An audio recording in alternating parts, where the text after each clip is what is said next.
dedicated to multi-modality facilities across Alberta. He's founding partner of Southern Alberta Medical and Alberta Cardiology. He's the CEO and founder of Cardi AI and biotechnology company developing point-of-care cardiac testing devices. Cardi AI recently received approval from Health Canada and launched a 24-hour ambulatory blood pressure monitoring device.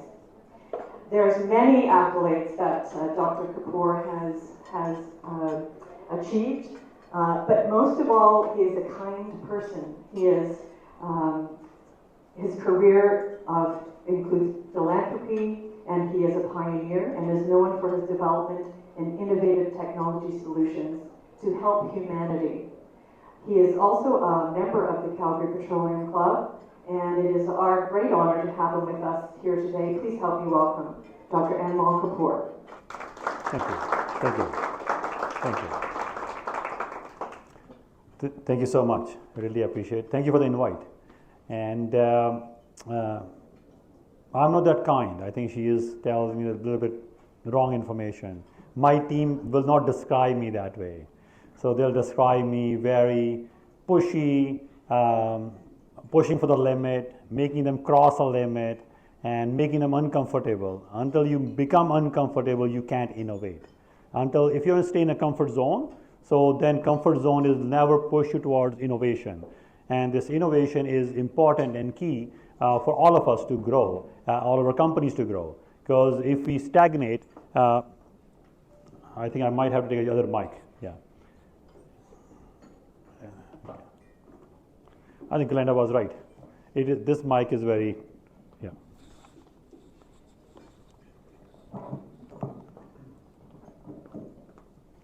Yes, this is a better mic. I can hold that. Thank you. So, yeah, for any company to innovate, we need leaders, we need innovators, we need people who push limit and know the talent and keep pushing limit and get the best out of them. So they won't describe me very kind words.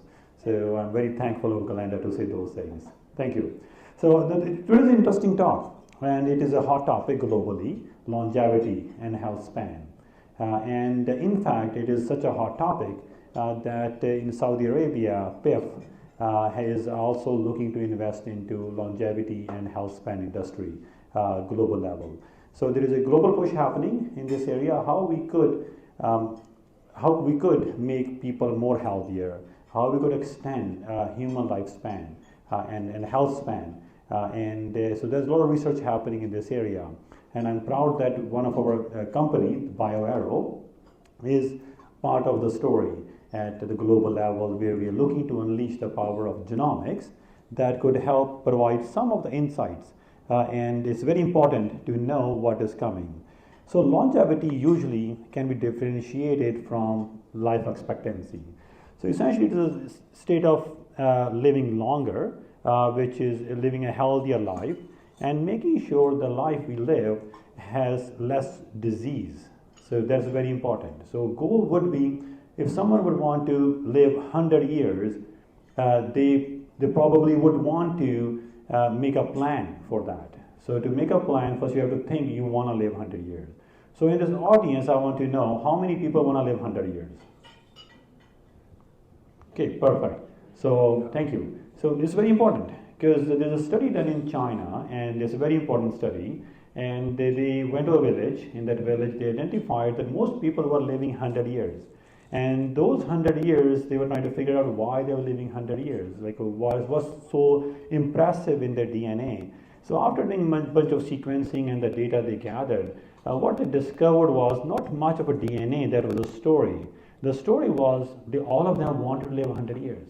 So 100 years was a celebration, and most people in that village were living 100 years, and they were celebrating it. It is a wish for everyone to live 100 years. You have a desire to achieve any goal. If you have a goal, then you make a plan accordingly. And the plan is like playing a cricket match, scoring the 100 runs. You have to go one by one, make your plan, your innings, and your healthcare journey. And other things they discovered, what was the key thing that those people end up living 100 years. They had a community feel. So people are always busy. So the bad day for any human is the retirement, especially for men. men die prematurely and very early on, immediately after the retirement. So if you want to kill your husband, make him retire. So if you want them to live longer, keep giving them busy. So that is a very important message coming from China study, because they really want to involve in a community work forever. Their grandkids, their great grandkids, they're always busy. Third thing was we're active. All of them very active. It's a small hilly area, and they were very active since their birth. So activity was a part of living. It wasn't like something you have to put an effort, go to gym. They didn't have to plan half an hour carving out in a schedule. The living was active. This is how they were living their life. Only 18% people have arthritis at age of 100. No diabetes, not much cancer to be discovered, and no high cholesterol, any of those markers we commonly see in the Western world, the developed countries. And the farm to table was less than 6 hours. So they would grow whatever they were eating. And there was nothing pre-packaged, nothing processed coming to them. And the last thing was, they were not milk drinkers. So calcium they were getting from their whole grains. And the fish they were eating and the oil they were using was from the same fish from the river nearby. They would grab this oily fish, squeeze it, cook the same fish and the food in the same oil. And so this was simple things they had. So they had a desire. So desire is very important. If we want to live longer, if we want to have a healthy lifespan, we have to have a desire, we have to have a plan. Without that plan, our life will struggle. And that's what the whole longevity topic is all about, and discussing what is real, what is not real.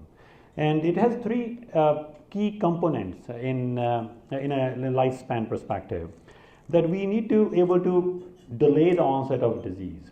So if someone wants to live 100 years, you want to make sure that by age of 50, the middle of your age, so you are not having any major health challenge. So you're not having diabetes, you don't have a kidney problem, you don't have any other healthcare issues going on, you're not taking any chronic medications. So the chance of hitting 100 becomes easier. But if someone has a disease occurrence happening before age of 50, chance of making them 100 is low. It's just because how the body is, body ages. And that's what the whole discovery and the focus right now, global level happening. And what we explain life expectancy and longevity, two different things. So life expectancy usually is that how long an average Canadian or American or someone else on earth in certain country going to live. Some countries people average living about 60 years of age. In some countries 80, 85 years of age. In America, now the life expectancy is reducing. So since the COVID, it is going sharply downward trend. And there could be multiple plays, diet, and lifestyle choices could be also playing a role. So America is going a little bit in the wrong direction. Canada is still maintaining its life expectancy, but the discussion is happening at a global level. How can we go beyond average 80 years of life expectancy in the developed country? So how about hitting the 100? Because 50 years ago, we were hitting barely 50 and 60. Invent of antibiotics, invention into cardiology, oncology. So all of those innovations we had over the last 50 years, we were able to achieve this life expectancy. So now it's the next challenge. What is out there that can help us hit 100, 120 years on average? So that's a whole lifespan, longevity, health span discussion happening at a global level. Just explaining the same concept, and as we move along from a country perspective, it's important that many countries are now catching up to Canada, and it's not just one of we are very successful and we have a really good healthcare. I won't describe being a cardiologist that we have a truly good healthcare. So we have an average healthcare. So if you're looking for a best healthcare, you may have to look in the Middle East now. So Middle East has better healthcare services than you could be delivered to any Canadian right now. The pendulum has shifted a little bit in that direction. And why is it that? They realize the power of genomics. So they implemented protocols and policies in this regard. The governments came on board. They said, we are going to sequence every Emirati UAE passport holder. So now everyone is sequenced. Just 2 days ago, they launched a mobile application and technology where if they want to know which drug is good or bad for them, and they can share data with the pharmacy immediately. So they don't have to take a drug as a side effect.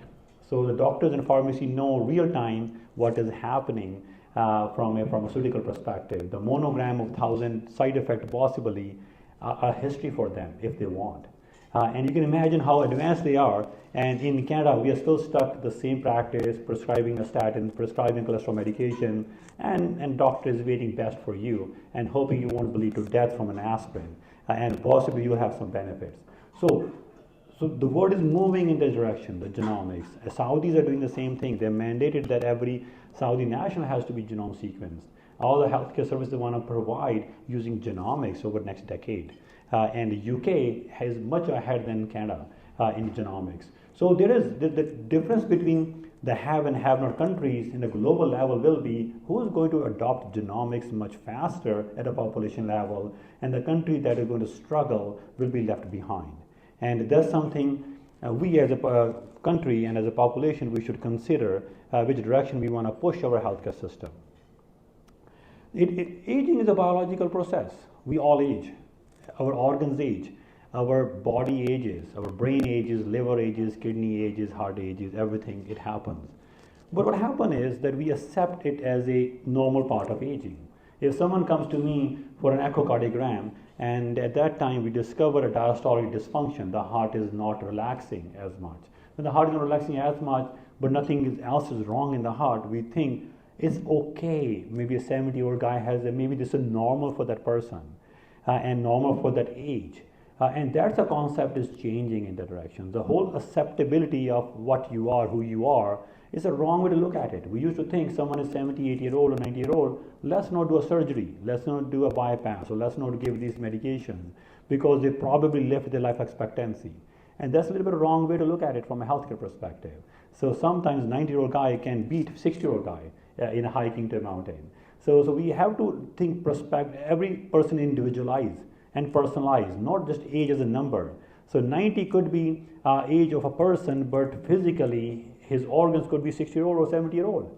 So he's still beating his friends in multiple different ways. So we can't use this blanket statement, he's 90, let's give up, let's not give him any medications, let him die. No, it's not. He's a healthy, active person, living, have a good quality of life. So that doesn't matter. So that's what we have to understand. Genetics plays a huge role, but then environmental factors influences a lot. The type of food we eat, the type of exposures we get from the various pathogens, various radiation exposures we get in our life, all of those things contribute into deciding which organs will age faster, which organs will age slower. Diabetes is one of the contributors. Diabetes ages you faster than anything else. So it's very important to understand what diseases influence us or our family members that are helping us age much, much faster than our peers and our colleagues. I was the first cardiologist to start practicing in Canada to talk about vascular medicine and from a carotid ultrasound perspective. I got trained in Cleveland Clinic and I came to Canada. I started practicing. My own colleagues were frowning at me. Why are you looking at the local people's carotid arteries? Why not just focusing on the heart arteries at that time? And my focus was trying to predict the vascular age of a person. How old are your arteries? If the arteries are older than you, it means you're aging faster. If a 50-year-old guy has a CT coronary angiogram done and they have a calcium score of 100 or 500, it means they're aging faster than their age group. And their body probably at age of 60 or 70, even though they may look 50. So that's the whole concept happening about 10 years, 15 years ago when I started practicing cardiology. And now this concept has moved on not only in vascular age, now we're getting into the fitness age, your genomic age, your metabolic age, your hormonal age, because as we all age, after age of 18, our hormones start to go down. And as the hormones start to go down, depending on how you are diminishing and not able to give positively back in the hormonal pool of your body, you may age faster in certain areas. So it's very important to understand this functional medicine came into play and which help us understand how hormones play an important role in our lives. And many systems in the healthcare system, we were not able to accept it. Now functional medicine becoming a common acceptance within the healthcare system. So many changes are coming, but this age concept is also true for liver. Liver also ages. Our brain age. Our brain shrinks down. Our kidneys age. Even though creatinine could be normal, your doctor could be saying creatinine is 100, but depending on your age, it may be high. We may be calling it a mild impairment of kidney function. So it may look normal, quote unquote. Some people tell you the cholesterol is normal, you are 70, but that may be high for you because your age is 70. Based on that, your risk is high. Normal number doesn't mean anything to you at that time. So this age concept is very important to understand as we age and as we are understanding more and more into this area. So for what happens from genomically, so genomically what changes? The telomeres. Around our chromosome, the end of the chromosomes, we have telomeres. They start to become smaller and smaller. In some people, they shed us important light. They tell us that who's aging faster and who's aging slower genomically. If telomeres are not helping you, it's possible other areas of your body are not helping you either.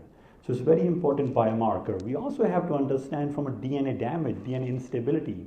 When someone is young, their DNA has less mutations, and a 70-year-old man or woman has more mutations than a 50-year-old person. It's just because when we start aging, we have a DNA instability because of toxin, environmental factors that play a role, and they're contributing to you developing disease, cancers, and many of those mutations that happen randomly, if not inherited at that time. And gene expression and various proteins that also play a role as we all age. So it's very important factors that help us out predict who's going to be aging faster and whose age we can slow it down so we can preserve their organs and perhaps push them towards longer and healthier lifespan. Stem cells. So why stem cells of the older person are not helpful? Why you always go for a younger person's stem cell during stem cell transplantation? Why? Because they are more young. As we all age, our bone marrow and other organs are not producing as much. So everything plays a role. So we start to burn out our body. As body is burning it out as we're aging, our muscles are not able to match us. We are becoming fragile. We feel like passing out. We pass out. So all of those things play a role. And we need to evaluate each organ, each system individually to be able to see where the weaknesses are. So it's like a company. If you have some area of the company is weaker, so your body is a company and you have the USC of the company. So you're the CEO managing your own company. You have to figure it out which body parts are aging faster, which body parts are not aging faster. So you can have a recommendation or tailor-made plans for that body part that can help you a little bit of slow down the aging process and help you live longer. So in a simple way to understand how aging happens and how it's impacting us. It happens at a cellular level, mitochondrial level it happens. And it happens at many different ways. For example, genetic iteration. Iteration can help if we can slow it down. So with telomere lengthening, if we can slow it down, we could slow down the cellular level changes in our body. Cell damage is very important. For example, UV lights.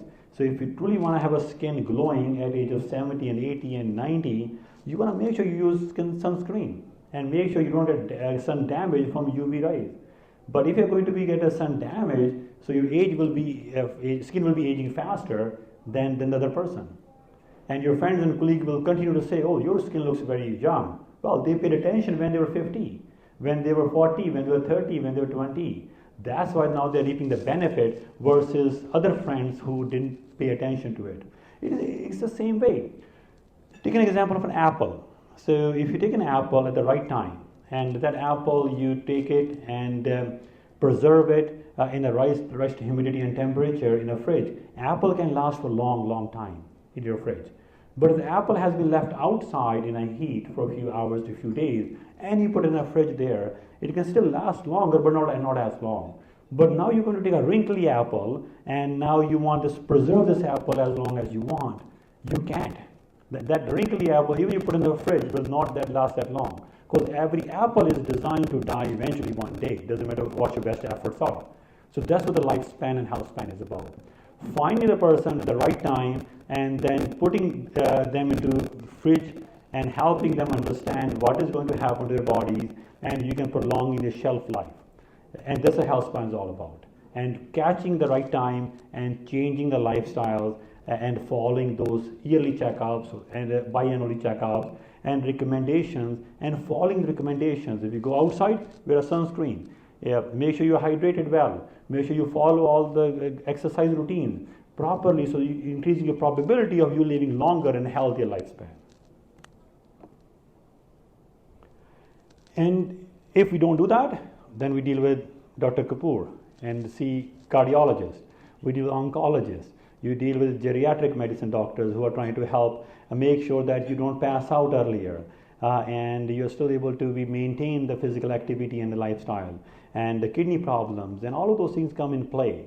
And that's what we have to be focusing on. So genetic does help. There are certain genes which have been shown to be prognostically help us which people are at high risk for aging faster than other people. If someone has a lot of mutations in their genome and they have some underlying diseases, the chance of making them 100 or is lower, but definitely now we can work with them. It's not to give up. Hey, that's it, done. No, it's not to give up. We can still help them get a tailor-made recommendation and plans where they could have a recommendation for their kidneys, for the liver, for the heart, and the right things, the right dosages, right medication that truly could help them live long and help them maintain their healthy lifespan. And usually, these predispositions, usually we pick it up from a DNA sequencing, doing a whole genome analysis, which is the biological file. We all are born with it. Our parents gave us one copy from my mom, one copy from my dad. And that copy, all of us are the same, 99.9%, all of us, we have the same DNA. We only have 0.01% difference. That makes us, you and me, different. And that variation is what decides our longevity, our disease occurrence, our predictability from side effects from the drugs and the various medications. And all of those things help us expose us into environmental factors. Think of this way, your whole DNA like your home. So if you know your home when you got a possession, if it's a brand new home, the flaws are there. Even the builder did his best intention building it. Maybe the sand is shifting, the soil is shifting in that area. Maybe the window wasn't put in the right way. Maybe they left the siding not properly closed. Maybe the roof was not properly done. It was leaking in the storm came or the hailstorm happened in Calgary. So at least you know the weakness of your home. If you know now, you can, okay, before the summer comes in, we understand the hailstorm is going to happen. We don't want those sidings outside in a northeast location. Let's have a stucco maybe. Okay, so there's a precision health for the home. So if you have your roof is old one and the hailstorm is coming and going to be destroying, you want to make sure you have the right roof who can sustain the hailstorm in Calgary next summer. So exactly the DNA is. If you know your whole genome, then you know where the weaknesses of your home are. So if you have the weaknesses, now your doctor can make a plan. But otherwise, what is happening is you are going blindly, your doctor is going blindly, only coming into play when your window is having some problems, when your roof is having some problems, or suddenly you have an injury and then you have some problem. And that's the only time doctors come in contact with you. And if a doctor doesn't know what is going to be happen to your home because it was never investigated thoroughly. So doctor will say, like a mechanic, okay, I came in as a plumbing job, let me fix your washroom. Pay me money, I go. So, oh, tomorrow window is leaking. Okay, let me fix a little bit of area there and take money and go. Oh, today we have a roof issue. We have now a furnace issue. We have AC issue. So if there's no complete assessment done of your home, you'll be keep draining money in many different ways. Thank you. And, thank you. And so that's the same concept you're happening in your healthcare. So when you're going to see a doctor, you're draining money, and we are doing is a stopgap approach for you. Making you feel good, put a band-aid, you go home, you come back next time with new issue, we'll put a band-aid, you go home, we'll come back next time. But no one has a complete picture, no doctor has a complete picture. So you have to start from your whole genome analysis, DNA analysis, then you have to bring in the other plans, the struggles you have in your life, and then make a plan properly. So then there's a higher chance you'll be successful. So it's very important to have a good night's sleep, a healthy lifestyle, being physically active, no smoking, no alcohol or limiting alcohol use. All of those things will help you live longer. And the lifestyle is very, very important. At the age of 40, you're going to make any important changes in your life. Just by age of 40, you can increase your lifespan by 6 years. It's a fact. And if you're going to make a little bit more effort, get regular routines and exercise and healthy eating going on, you truly can live longer. You're already hitting close to the 50 years. And there are many myths out there. And some of the myths I'm going to debunk, and then we can have a question and answer afterwards into various topics.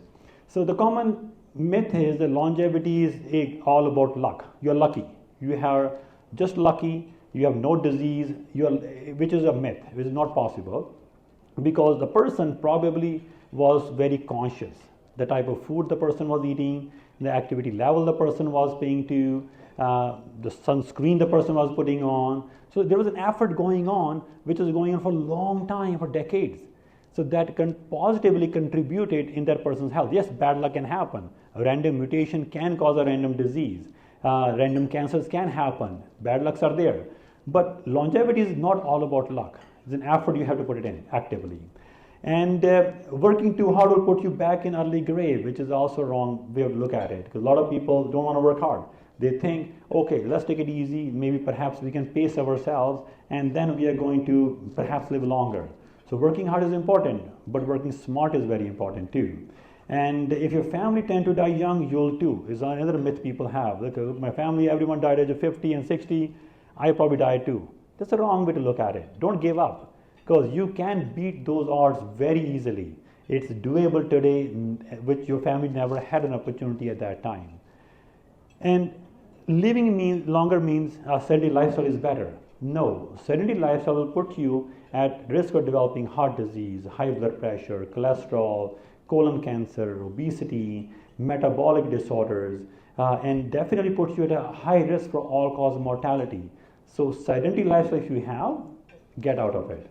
Get active. Maintain your muscle mass. Don't lose your muscle mass. As we all age, especially age of 40, it's very, very difficult to maintain and make the same muscle which a young person can make it.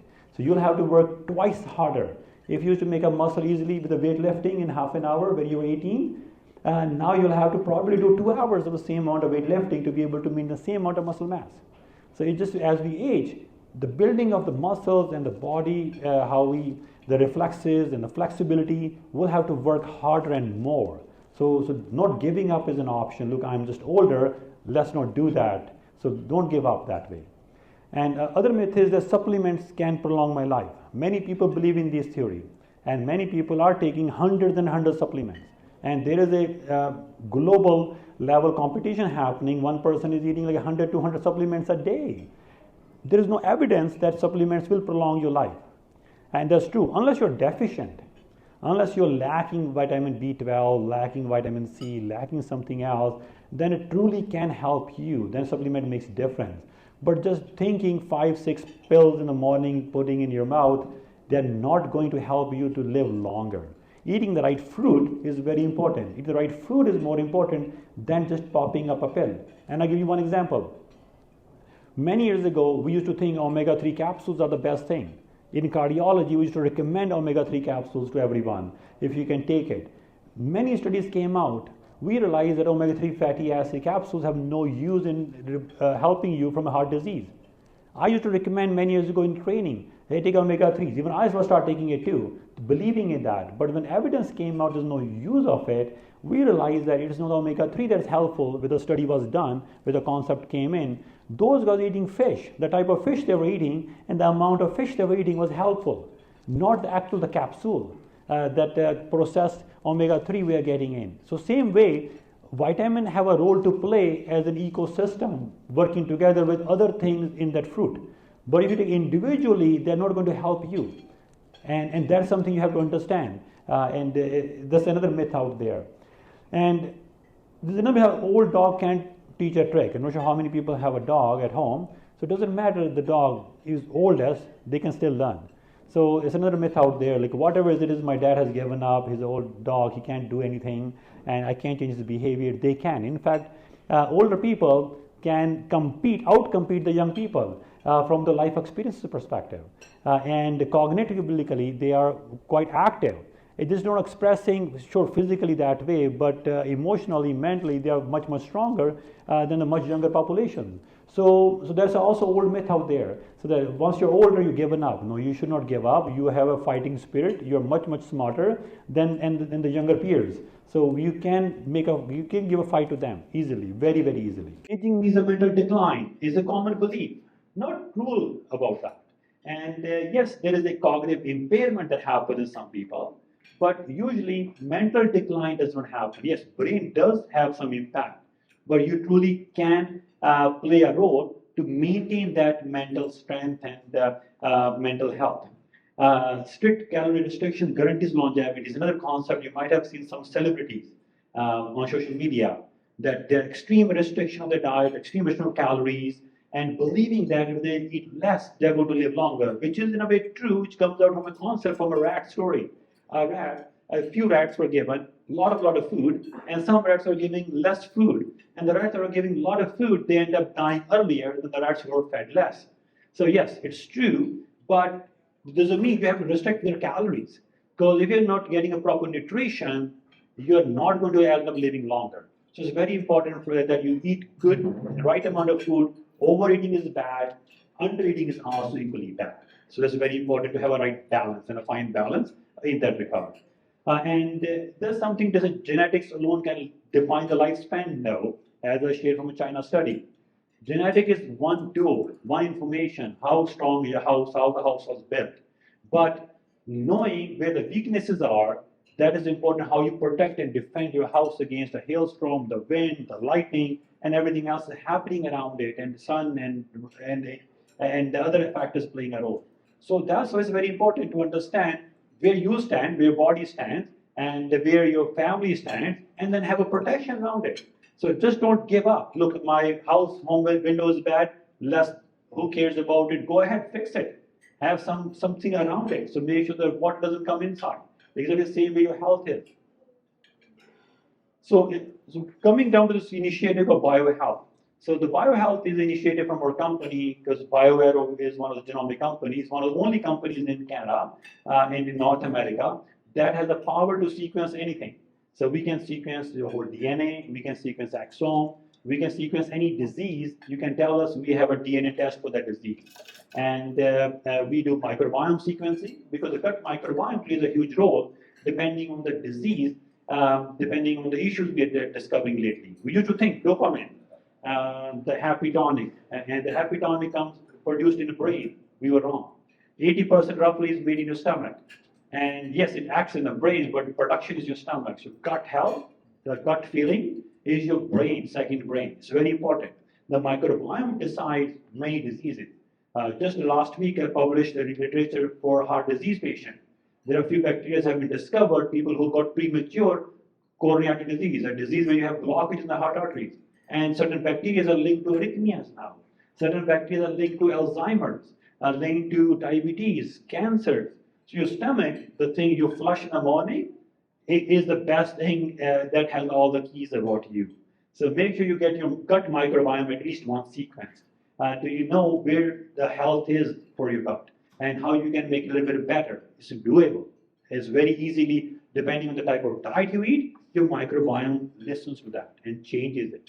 So if you're having a stressful situation, if you're emotionally depressed, your gut microbiome also feeling same thing is changes. That's why people have a diarrhea, bloating, gas, and other issues going on. Anxiety and stomach linked together. So focus on that. So the company does sequencing of anything, vaginal, skin, oral, and also looking to launch into cancer sequencing next year. We just announced 100 patients at Prostate Cancer Center. A story, a travesty of our healthcare system. People with metastatic prostate cancer in Calgary or in Alberta or other places can access sequencing tests. And those patients from PCC at Rockview Hospital were forced to send a sample to UK for sequencing, and the metastatic patients to see the type of cancer they have and the type of drug could be helpful for them. So you may have been donating all this money and just trying to facilitate this testing service, so which Alberta Provincial Lab could not deliver and provide them. So they reached out to us, we had a meeting with them, and we saw the challenge. So BioAero ended up donating 100 tests, equivalent to worth of $1 million of service for free to those metastatic patients who are struggling to access this important service. They don't have to struggle to go to send a sample to UK. So we gave an option to them, look, you find people who can't afford the test and they have a metastatic disease, we will do tests for free. So after this, Alberta Provincial Lab woken up suddenly. Oh, Please, you should have told us. We're trying to get a special program for you. But where were you before when the announcement was made? They were not there. So why does prostate cancer? Breast cancer has the same situation. Colon cancer has the same situation in Alberta Provincial Lab. You name it. So people cannot even access the sequencing for the cancer they're struggling with. And we can provide those services locally here in Calgary. And the Bio is looking into entering into functional cancer testing next year, where we'll be able to take a cancer cell, grow a cancer cell in the lab, and give a chemotherapy and see if drug is responding or not responding. Why will take a chemotherapy blindly? So that kind of science is coming in. But in Canada, we are way behind at a clinical level. Adoption level is way behind. But when you look at international level, many countries are leaping so much forward, much faster in this direction. So start thinking that way. So BioHealth is looking to launch a clinic and a lab in Dubai next year, as I'm announcing it next week in Dubai. And there'll be a precision health first clinic of its kind in Dubai, in the MENA region, in precision health, and they will be able to access many cutting-edge services. As we're going to announce this clinic opening next year, we'll be announcing a longevity program at a global level where people would want to participate should they want to improve their health span, where they can stay more healthy and much longer time. So there's a biohealth initiative coming under BioArrow. And what they can do is more of integrative care. One example I can give it to you, we just launched a clinic it's a BioCut clinic in Calgary. First time at a global level, a clinic of this kind has been launched in Calgary. And you guys should be proud of that. It is based on genomics. People with IBS. Every third woman in this room has IBS. Every fifth person has IBS in this room. They may not tell you, but they have it. They have bloating, they have a constipation, diarrhea, they have certain triggers, and the stomach is upset. And they've been going to see gastroenterologists, popping up pantoprazole, popping up a bunch of other pills, which probably not helping as much. And they're running around, they've been scoped up and down. Nothing has been discovered, but they have the symptom. It's called IBS, irritable bowel syndrome. And this problem is caused by gut microbiome. So first time we are deploying a gut microbiome sequencing of a person, then intensive 3-month rehab program with the dietitians, kinesiologists, psychologists, to help understand their symptoms. What are the triggers? What are the kind of foods that are triggering them? And perhaps changing their routine to make their gut microbiome more healthier and psychologically much more stronger, and exercise they're doing properly. So perhaps after 3-month program, they can be much more stronger and better, and they understand their disease, and they're able to have a control on it. So it's the first time integrative health model coming using genomics power into clinical care. So the same model will be coming into sports genomics, into cardiology, into longevity, into many different areas as we're looking to deploy. Where we are going next? We are going next using AI tools. And we do have some cutting-edge software in our company, and we're looking to announce it at Arab Health next year. Right now, the whole genome sequencing, even in our own lab, takes about 4 weeks by the time the data is downloaded and analyzed and the report coming back to the patient. Next year sometime, we'll be announcing it, real-time sequencing data analysis, real-time reporting, real-time pharmacogenomic analysis, many patent-pending technologies we are building. Over 50 patent claims our team has filed in this area. So a lot of things going to be discovered at not only local level, but applied at a global level, where the globe will be benefiting from those technologies. They're all right here locally from Calgary. So we are one of the premier personalized healthcare services at a global level. I cannot say that at a local level, because most people who provide personalized services, they lack genomic power, genomic insight. So they lack metabolomic power, the hormonal power, that understanding the micro and micronutrient absorption and many of those different things. They're doing a stopgap healthcare, and which is reasonable, but it's not that precision health. Precision health involves many more things, many more tools, which BioArrow is very strong in that regard. So how is different BioArrow? BioArrow is the only company that can do the genome sequencing for 100%. Genome, including analysis, consultations, and the plan people can get tailor-made just for them. And all the data stays in Calgary, secure. BioArrow never sells the data, and no one accesses the data without person's permission. But if a sample goes outside Canada, which is happening from Alberta Provincial Lab, many samples still are leaving Canada.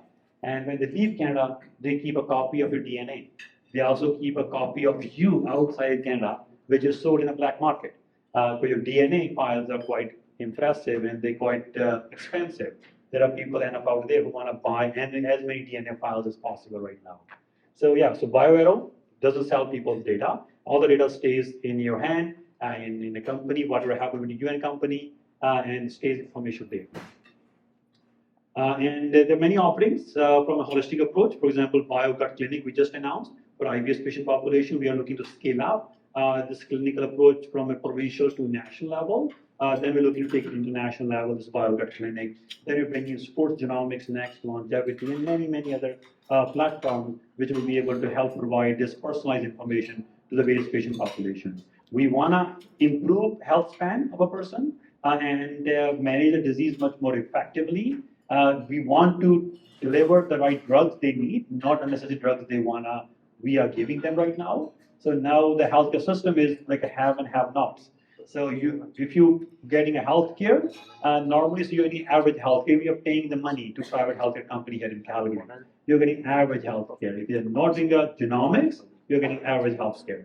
If you truly want to get exceptional healthcare or your family member exceptional healthcare, genomics should be the center of that. Everything else has to happen around that area. And it's very important to get regular checkups. And if your car is not well maintained, car is going to break down. So it's very important to go see your doctor regularly and who's up to date, who understand what is happening if you truly want to live longer. And make sure that they are aware your hormonal health, your physiological, mental health, cognitive health. So they understand that those various complexities and measure you accordingly.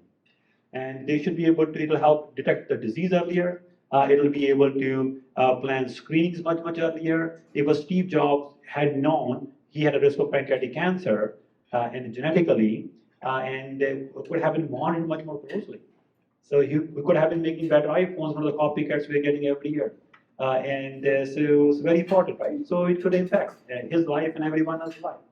And so from a diet perspective, it is a recommendation from dietitians who believe in our company that this is one of the recipes. He believes if you follow, it's good for a gut healthy microbiome.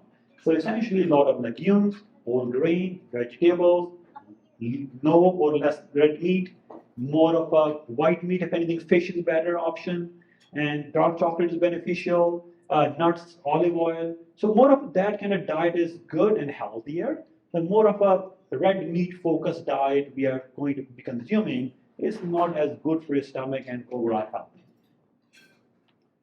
Proactive health management is very, very important. If you want to be healthy, you have to take initiative. Yes, you are the CEO of your own body. There's no one else, boss. You are the boss.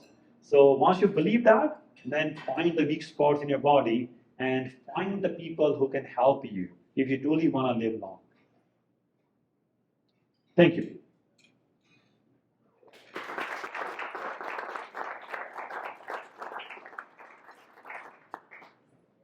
Presentation.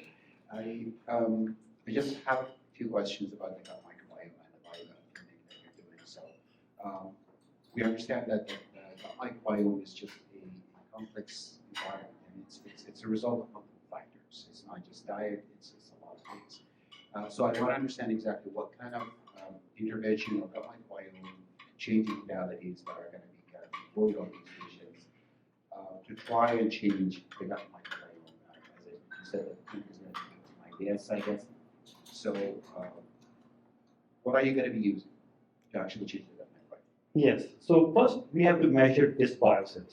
Dysbiosis means that the microbiome, how much not healthier you have, and compare that to the population level of your ethnicity and the type of variations we have global level. So matching that data with the data sets we have and defining first dysbiosis the person has. Because we know if someone has a dysbiosis, it removes the protective filament, protective layer in our stomach in the small gut and in other areas of our stomach. So dysbiosis technically is linked to toxin absorption, is directly linked to contributing to various diseases. So from a microbiome perspective, we define the dysbiosis. For example, patient with PPI, pantoprazole. The drug was designed to be used by 3 months by Health Canada.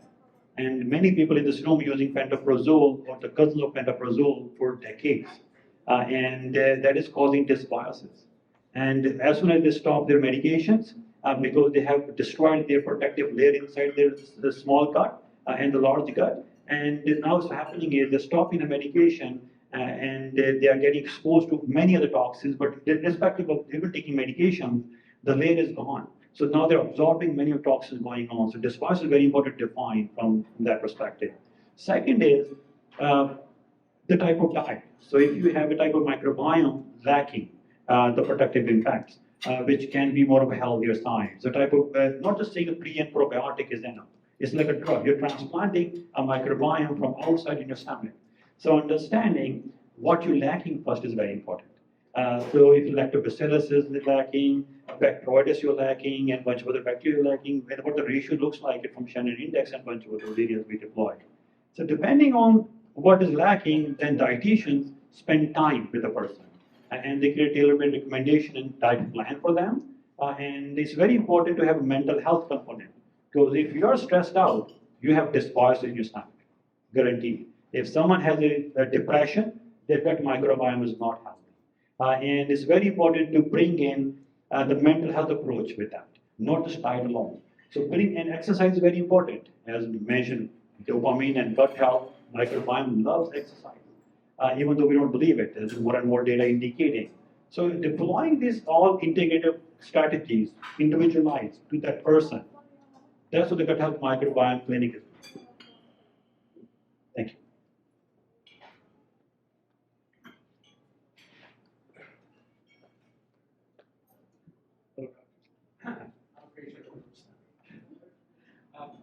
Do you recommend intermittent fasting? Well, I won't say intermittent fasting. I'll say if you're going to have your dinner at 6 o'clock, if you're going to have breakfast 8 o'clock, you're already fasting for 14 hours. That's a healthy thing. I agree. So everyone should have a 14 hours of gap between their major meals. So that if that can't be considered intermittent fasting, that's fine. I can call that. But you don't have to put an effort into it. You don't have to think it that way. Just make sure you don't have dinner after 6 o'clock. And make sure you don't have your breakfast before the 8 o'clock when you wake up.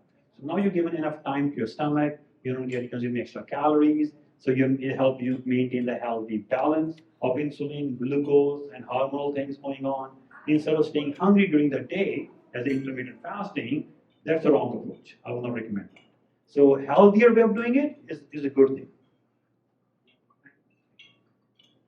Can I ask 2 questions, if I might, please? Please. Thank you for the presentation. Number one, maybe you can answer the second question first. The first question was really, one of the things we learned out of the COVID experience is the advance of mRNA technology, the ability to sequence specific vaccines to deal with issues. So what should I be watching for in the next 24 months as genome testing continues to advance? Because it seems to me that 2 technologies are very complementary to deal with a bunch of diseases. So I'm interested in your perspective on that. And secondly, several months ago, I went to your website to sign up for these tests, and I was overwhelmed by what test I should sign up.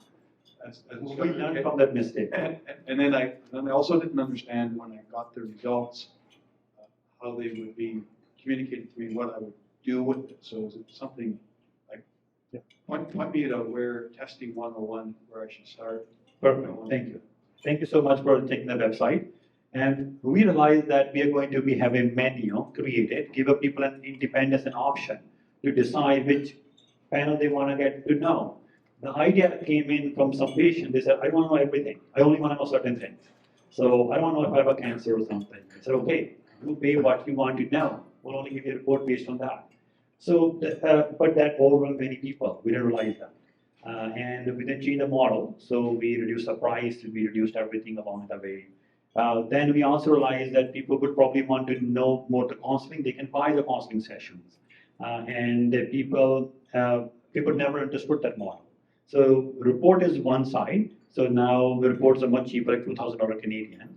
And it does include initial consultation. initial at least feedback after the report, and then deep dive into more individualized recommendation can come in play as a person pays. So the message was not clear, it was a good feedback. Ronak is here, he's listening it, our manager, and he'll be able to make sure that website is clear. Again, it's a learning, right? So the business when you start a new thing. Now coming to the COVID and coming to mRNA. In fact, the birth of BioArrow happened from COVID. So Cardi AI, one of my company, was the first lab in Calgary doing COVID testing. And we developed world's fastest COVID test in a PCR within 30 minutes. We were doing that in Calgary, and it created many alarms at global level. The technology was inbuilt and developed in Calgary right here for my team. So, but Cardia was built a company for biotechnology to be able to diagnose heart disease at home, which we are launching next year. Some of the products to diagnose a heart attack at home, blood clot, heart failure, all those biomarkers we'll be able to do it at home next year. But it didn't make sense, Cardia dealing with the COVID and virus and bacteria. So that led us to birth of BioArrow, and the company took over from COVID, and we're sequencing COVID viruses, and we're sequencing those Omicrons, Deltas, and a bunch of those challenges. We realized that humans are struggling still to genome sequence. They have no idea. And many doctors are struggling, they have no idea. Not only you, many doctors don't know how to interpret the report. Now the challenge, we didn't know that. We thought everyone knew it. So now we are developing an education program, educate the educators, where doctors get aware, patients can get aware. So we are developing some courses, some webinars every Wednesday. Now we have started a series from yesterday. I was the first person presenting. It's a free to attend for anyone, anywhere from our globally. And every day will be a topic there. New speaker coming in for half an hour, and there'll be some question and answers, pre-program. You can send it early on the topics. So you can then learn along the way. Not only you, doctors should learn, other people should learn. So we see there's a gap that exists. So how we can take a knowledge from our lab and company to local level, and free of cost. There's no charge for that. So some people charge you for podcasting and webinars. There's no fees for that. I don't believe in that. Because knowledge should be shared and expanded. And if the knowledge is expanded, my business will expand. So this is how my business plan is. So make it free, make it much, much easier and cheaper for patients to get it. Now question coming to what the future holds. And microRNA-based technology is good technology, came out genomics, transcriptomics. DNA is one thing, RNA is another thing. We need both of them to make us live longer and healthier. So it is basically editing small portion of the RNA and making believe it, tricking our body to create some antibodies. Essentially, that's what it means. It was never perfect technology. It was built for HIV. It failed miserably. It was built for some flu vaccination. It failed miserably. But we were in panic, global level with pandemic. We didn't know what to do. So this technology got deployed at a much faster level and much easier than what we have understood before. But it did cause some harm too. It was not a perfect science. It does require a repeat injection. For example, a new drug got approved by Health Canada last year called Leqvio. It's a cholesterol-lowering medication built on microRNA-based vaccination, same technology. And there are many more treatments that are coming in the market over the next 10 years. And this medication, you don't have to take statins at all. No muscle aches and ache side effects, so you'll be able to take it. Just take one injection every 6 months and forget it. Your cholesterol levels are in the bottom. And a bunch of other biomarkers are much, much better. It's expensive, but it is a technology came out of the same mother, essentially. So that's why I can see that. I can see a growth in this area, microRNA-based treatment coming in, as more and more people don't want to take pills every day, and more people probably want to go more personalized care in that direction. From a genomic perspective, I think genomic is changing the globe, and some countries are way ahead than other countries right now. And the biggest challenge in genomic is how you analyze the data in real time. Right now, for example, in Abu Dhabi, they have 400,000 plus samples sequenced, and they are struggling how to mine this data in real time. And the softwares are not there yet. Some software we are launching next year are part of the problem we're going to solve it. So once those things come in play, the real-time analysis, real-time information from the doctors. So for example, you got your whole genome done, but the data was analyzed at that time. So the information, as the genomic information keeps changing along the way. It's like discovering a new stars, new planets, new galaxies, new Milky Ways happening every day. So what we're developing is called genetic monitoring program. Our company had coined the term. We have patented the technology, which we're launching next year. So people who got the report analyzed, even from our company, from some other company, could be Illumina, could be some other company who got the test done, you'll be able to upload your raw files into the system and let the system update you regularly, and like alarm company, what new information published around your genes. So then you can take the information, self-learn, and take the doctor, and they can make a plan for you. So those are things that are coming in, the gaps that exist right now. I do believe in 5 years, or 10 years, be standard practice. And doctors who don't know, they should know now. Healthcare is changing very fast in front of them. Don't trust the government. The government takes slow time to come in. One of the gastroenterologists at Fortis Hospital told me, he said, Anmol, it took 15 years for Fortis Hospital by endoscopic ultrasound machine after approval by FDA, US FDA. So approval does not mean the health system will deploy it. So it's up to all of you guys to take, everyone else to take this in on their own hands. This is what I suggest to everyone. Thanks, Dr. Kapoor, for your presentation today. As a person or as a patient, I'm definitely going to come and register for genomics. But as a physician, I have this question. So one anxiety I would have on the other end, in terms of if a patient went to have genomic testing, is the discovery of potential for conditions that they don't have at this time, but may have at a future date. And proactive care is what you are advocating, and I'm a strong believer of the same. However, as you work in an imperfect system like I do, the problem is we are constrained by the Choosing Wisely guidelines and making sure we use resources appropriately. So the difficulty that we have, and I wonder whether you've considered this, so it's more of a comment and a question together, but is discovery is one thing, but then actually the proactive approach requires utilization of resources which are limited at this time already. So how do we as physicians who have a patient who may want to do this, but then have a system that doesn't cater for it in terms of the outcomes, how do we manage that efficiently to make sure that we address both sides of the fence? Good question, but my question comes down back to as a doctor to you is, what are guidelines? Guidelines is minimum standards expected to handle that problem. It doesn't stop a doctor not to deploy the maximum in that area. So essentially, guidelines is a minimum standard a doctor should be following it to target migraine, target atrial fibrillation, or heart failure. You just follow the minimum guidelines, but doesn't mean that's the maximum. What happens is some doctors choose to make that maximum and never want to exceed anything new information out there. That's number one. Number two is choose wisely, right? This is the wrong thing. It's not wisely. Basically, what the government is doing is putting pressure on you and me and making us the bad people. Look, person is going to die. What choose wisely even means? You don't have enough resources available. It's the government's headache. If they made you a doctor to provide a care to your patients, why is your responsibility to find money? Oh, your job is to find the best test for your patient and best treatment for your patient wherever you can find.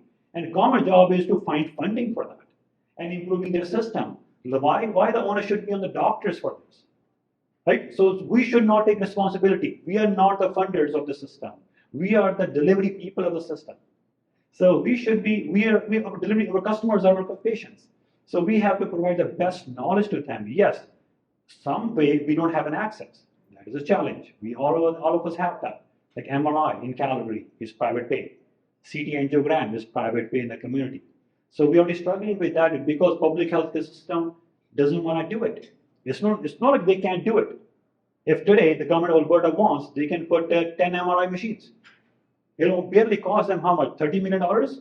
Operationalize them extra $50 million? $100 million, the 10 MRI machines will be deployed in Canada, in Alberta alone, and there'll be no wait list, no wait times. And people are not suffering in pain. People are not waiting for the hip replacement for 2 years.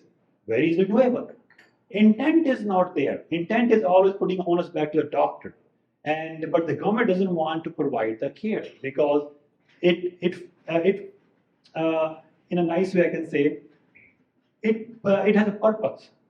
Because when the election comes in, they need an issue.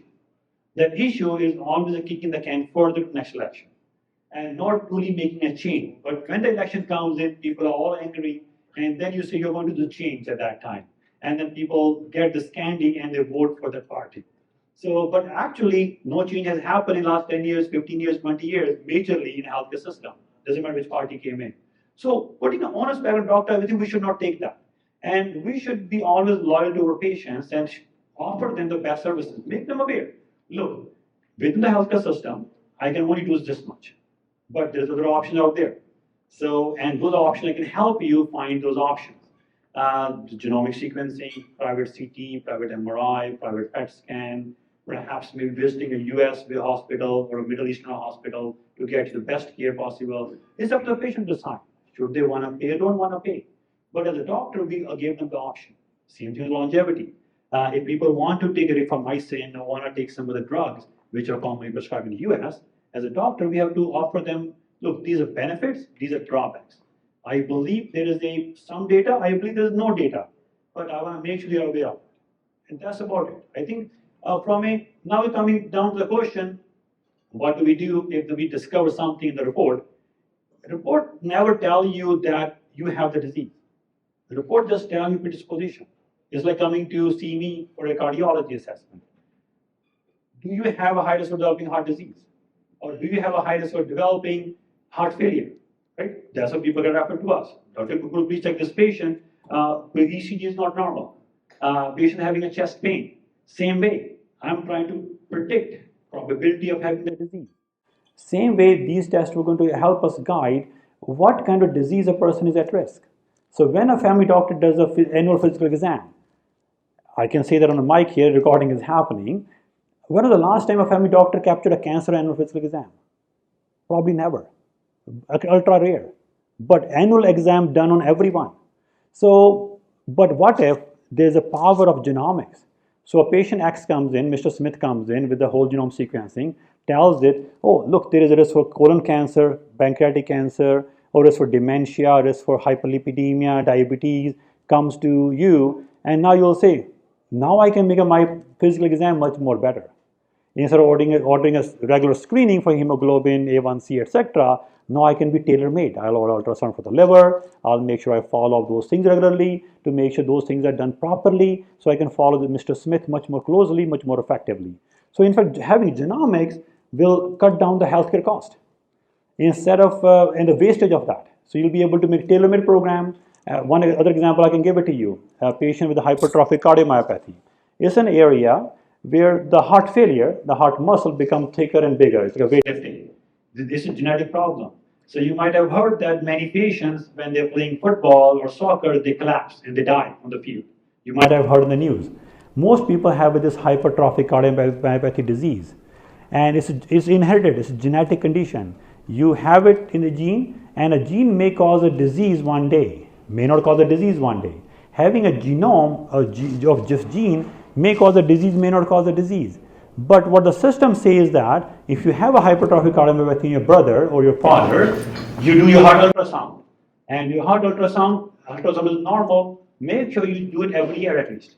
To make sure disease doesn't occur. So now imagine a person is aware because my dad had it. Now I'm going to see Dr. Kapoor's office every year to get my heart ultrasound done. Waiting for the disease to happen. He'll be keep checking on his insurance form every year and never getting insurances done. And costing healthcare system $500 including consultation with Dr. Kapoor every year. And he'll be keep doing that, and it's almost anxiety every year. But just imagine, he comes to BioArrow, does one test for $650, and we know he has a gene or doesn't have a gene. He doesn't have a gene, he never requires ultrasound the rest of his life. So how genomics can change the practice? We just have to adopt and embrace it. Thank you. Okay, Dr. I want to ask you about Parkinson's and dementia diseases like that. I'm just wondering if your program can branch off maybe because there's just so many people that are affected by these illnesses, and there seems to be no hope as far as I can tell. Thank you very much. Thank you. Parkinson's has some genetic links, some environmental factors in some people, and which we are trying to understand with the neurodegenerative disorders patients have. It is a complex area, but it is, I think we are very close to solving this problem at a global level. I don't think it'll be that far away. Many new treatments are on the horizon, I can see. Many new patients, diagnosed patients that we on is on the way.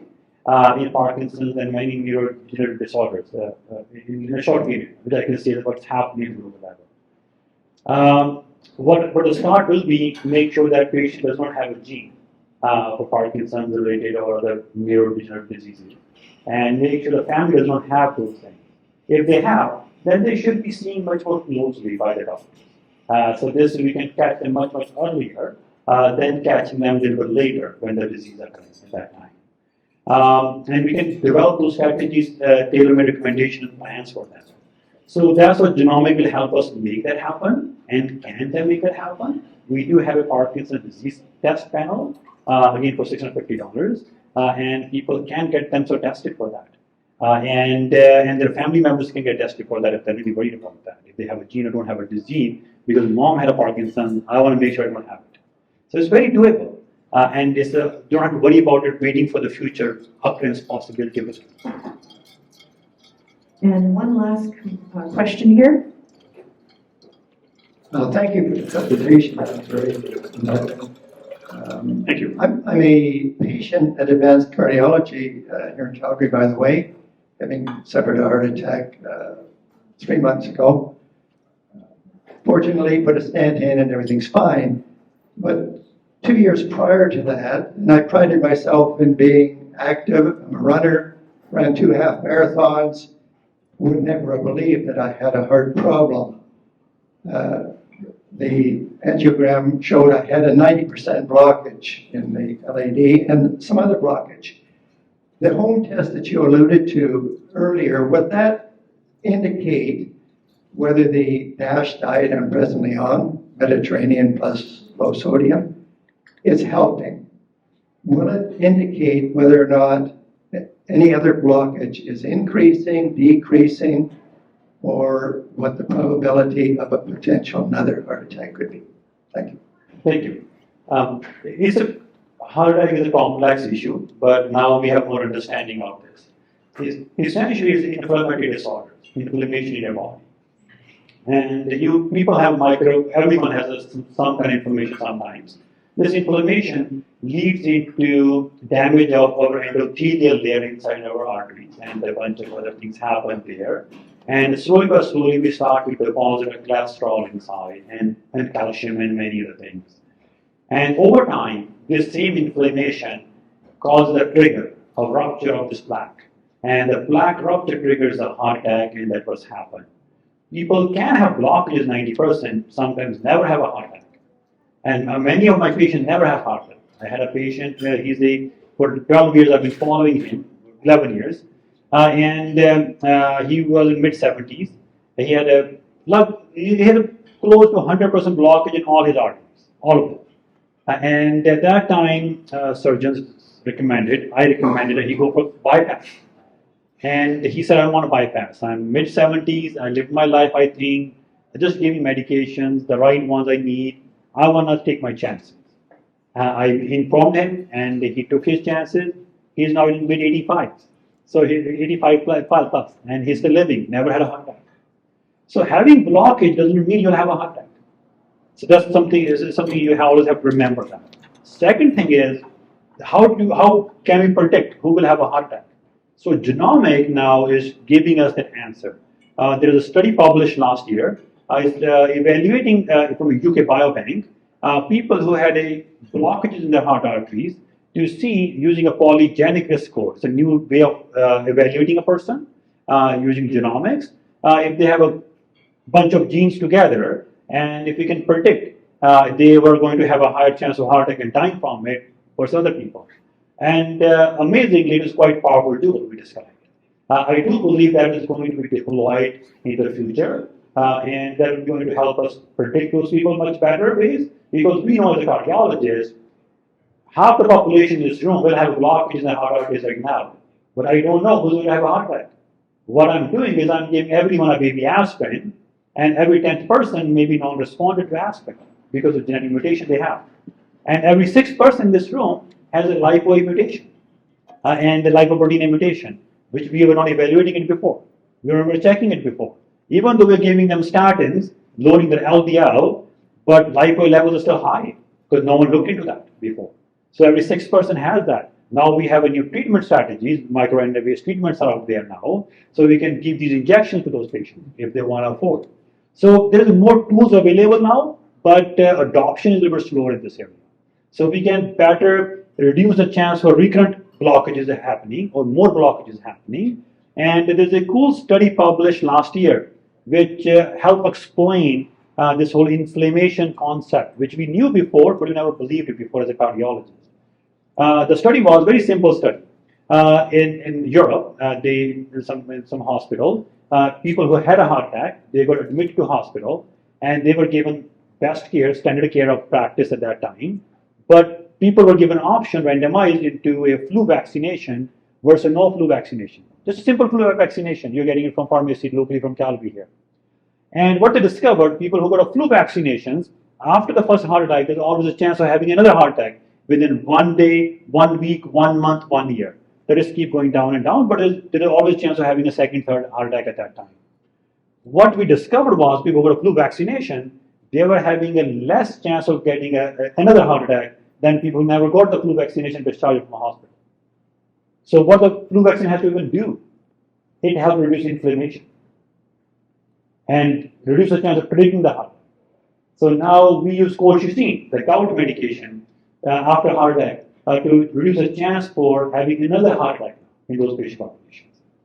So there is a new study we are participating from Calgary Bio is participating, where people already have the disease and to test the type of mutation they have in their body to see the type of drug phase 3 we are participating in clinical trial and if this drug could help them. So those things are also happening. So many good things are coming on the horizon as we have better understanding of heart disease.